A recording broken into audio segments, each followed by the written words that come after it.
पूर्व चलने के बटोही बाट की पहचान कर ले, पुस्तकों में है नहीं छापी गई इसकी कहानी। हाल इसका ज्ञात होता है न औरों की जवानी। अनगिनत राही गए इस राह से उनका पता क्या, पर गए कुछ लोग इस पर छोड़ पैरों की निशानी। ये लाइन सुनकर बच्चों आपके मन में क्या विचार आता है कि किसी भी रास्ते पे जाने से पहले हमें उस रास्ते का, अपने उस लक्ष्य का पता होना चाहिए। इतनी अच्छी बात बोलने वाले, इतनी सुंदर रचना करने वाले श्री हरिवंश राय बच्चन जी की एक कविता आत्मपरिचय, जिसका आज हम अध्ययन करेंगे। किसी भी कवि की कविता को जानने से पहले उस कवि के बारे में जानना अत्यंत जरूरी है। कवि का जन्म इलाहाबाद में 1907 में हुआ था, एक कायस्थ परिवार में। इन्होंने इलाहाबाद विश्वविद्यालय से एमए किया था। बाद में ये अपनी आगे की शिक्षा दीक्षा के लिए कैम्ब्रिज यूनिवर्सिटी गए, जहाँ पे इन्होंने इंग्लिश विषय में पीएचडी की। पुनः ये भारत आए और ये इलाहाबाद विश्वविद्यालय में अंग्रेजी विषय के ही प्राचार्य बने।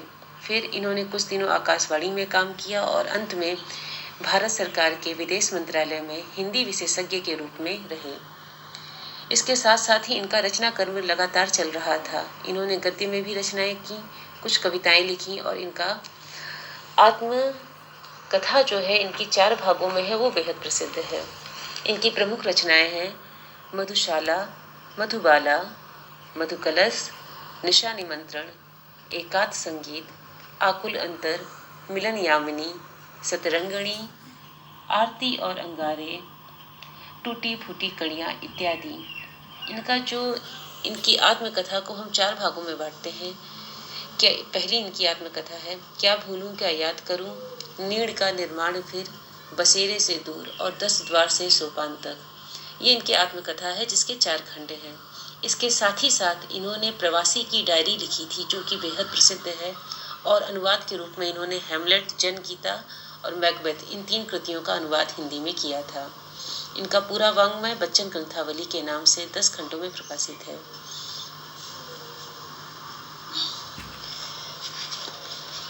प्रस्तुत कविता आत्मपरिचय।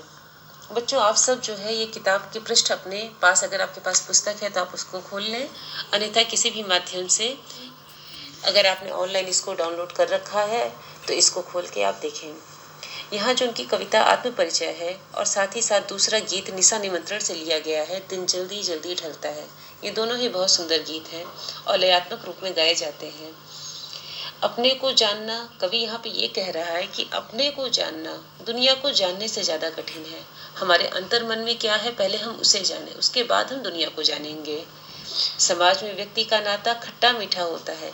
जीवन में अच्छे अनुभव भी आते हैं, बुरे अनुभव भी आते हैं, लेकिन हम इससे बिल्कुल से हट के भी नहीं रह सकते हैं। हमारा जो जीवन है ये इसी ताने बाने से बना हुआ है। हम उसको पूरी तरह से अपने आप से हटा नहीं सकते हैं। जग जीवन से पूरी तरह से निरपेक्ष रहना संभव ही नहीं है। दुनिया अपने में बोलती रहेगी, शासन प्रशासन इतना अपने आप में तकलीफ देता रहेगा, लेकिन हम कब तक बचेंगे? इसी व्यवस्था के बीच में ही हमें रहना है। तो कुछ ऐसा ही इन्होंने आत्मकथ्य में कहा है कि दुनिया से कटकर मनुष्य रह भी नहीं पाता और उसके बिना भी नहीं रह पाता, उसके साथ भी नहीं रह पाता, क्योंकि उसकी अपनी अस्मिता, उसकी अपनी पहचान, उसके परिवेश ही उसकी दुनिया है। अपना परिचय देते हुए यहाँ पे कवि लगातार दुनिया से अपने द्विधात्मक और द्वंद्वात्मक क्यों कहा है, यहाँ पे उनका द्वंद्व चल रहा है। चीजें नहीं भी समझ में आ रही हैं, विद्रोह भी है समाज के प्रति, लेकिन क्या करें, लड़के रहना तो उसी में है हमको। तो इसी को इन्होंने अपनी इस पूरी कविता में समझाया है। कविता का अगर हम सारांश देखें तो उनकी अंत की एक पंक्ति जो है कि उन्होंने एक बार ये कहा था कि ये दुनिया से मेरा संबंध प्रीति और कलह का है। प्रीति अर्थात स्नेह का, कलह अर्थात विवाद और विवाद का। उन्होंने कहा मेरा पूरा जीवन ही विरुद्धों का सामंजस्य है। विरुद्धों का सामंजस्य, इस लाइन से आप क्या समझ रहे हैं? जीवन में जितने भी विरोध है, सुख है, दुख है, कहीं सम्मान है, कहीं अपमान है, लेकिन मैं इन सब के बीच में अपना रास्ता बनाते हुए, सामंजस्य बनाते हुए आगे बढ़ रहा हूँ। चलिए बच्चों, सबसे पहले हम इस कविता के प्रथम 4 पंक्तियों का जो है वाचन करेंगे और आप ध्यान से इसको सुनेंगे और याद करेंगे। मैं जग जीवन का भार लिए फिरता हूँ, फिर भी जीवन में प्यार लिए फिरता हूँ। कर दिया किसी ने झंकृत जिनको छूकर, मैं सांसों के दो ताल लिए फिरता हूँ। मैं जग जीवन का भार लिए फिरता हूँ, फिर भी जीवन में प्यार लिए फिरता हूँ। कर दिया किसी ने झंकृत जिनको छूकर, मैं सांसों के दो ताल लिए फिरता हूँ। मैं स्नेह सुरा का पान किया करता हूँ, मैं कभी न जग का ध्यान किया करता हूँ। जग पूछ रहा है उनको जो जग की गाते, मैं अपने मन का गान किया करता हूँ। अगर इसके कठिन शब्दों को आप देखेंगे तो यहाँ पर जग जीवन, ये जो सांसारिक जीवन है हमारा, जो ये मोह माया है, झंकृत, झंकृत का क्या अर्थ है?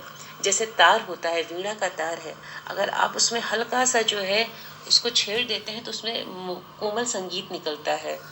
इसी को, ये जो संगीत में स्वर होता है, इसको झंकृत कहते हैं।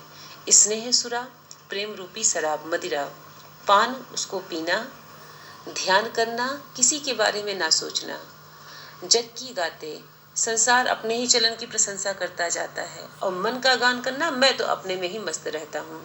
इन कठिन शब्दों के अर्थ आप लिख भी सकते हैं, आपको कॉपी में ये सब कुछ करना है। प्रस्तुत ये पंक्तियां हैं, इसमें कवि ने अपने और अपने संसार के रिश्तों का ही एक उद्घाटन किया है।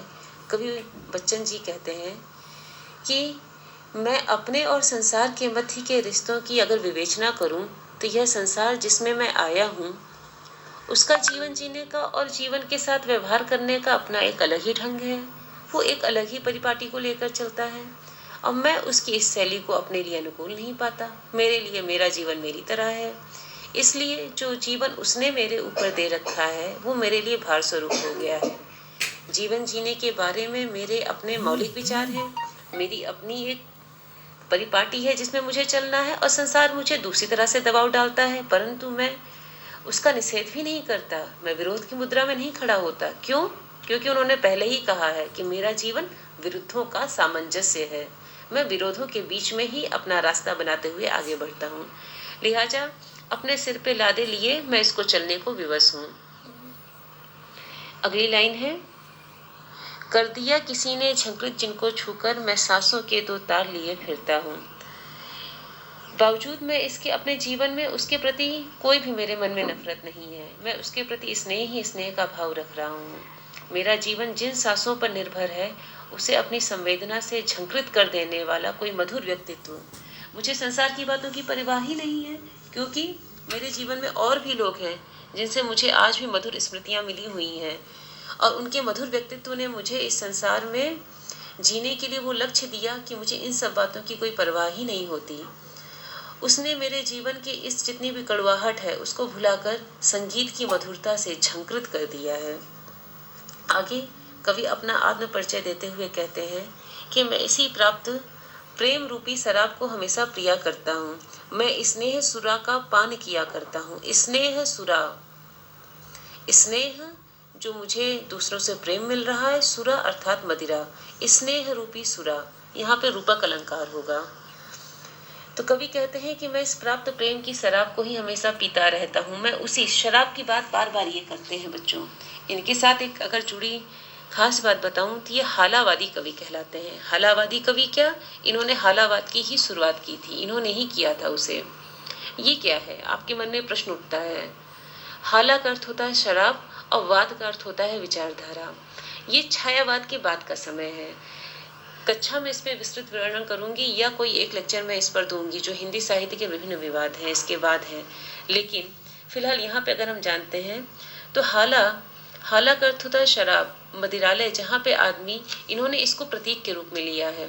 जैसे हम कहते हैं कि हमने मदिरा का पान किया और हम सुख दुख सब कुछ भूल गए, ऐसे ही यहाँ जो इन्होंने फक्कड़पन इनका है, इस मस्ती की शराब को पीकर मैं दुनियादारी को भूल गया, ये तो पहला अर्थ हुआ।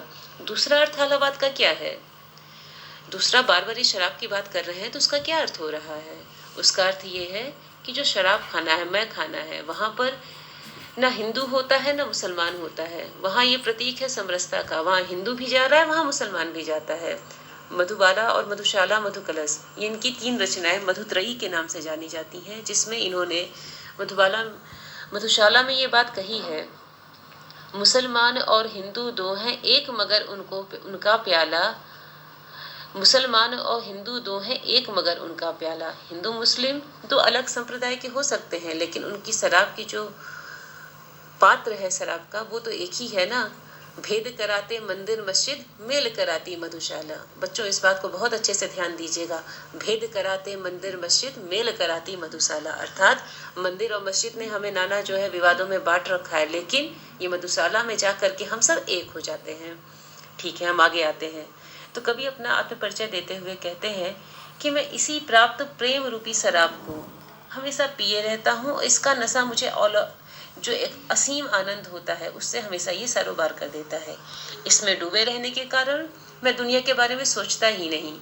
इसी कारण दुनिया ने मुझे क्या कर रखा है, उपेक्षित कर रखा है।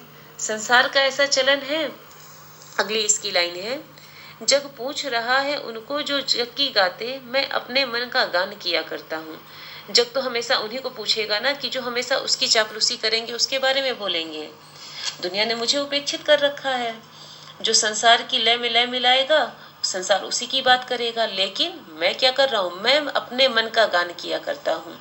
मुझे इस संसार में जो जो चीजें अच्छी लगती हैं, मैंने उसी को बना रखा है, उसी को अपने जीवन में अपना रखा है और उसी लय में आगे बढ़ता हूँ।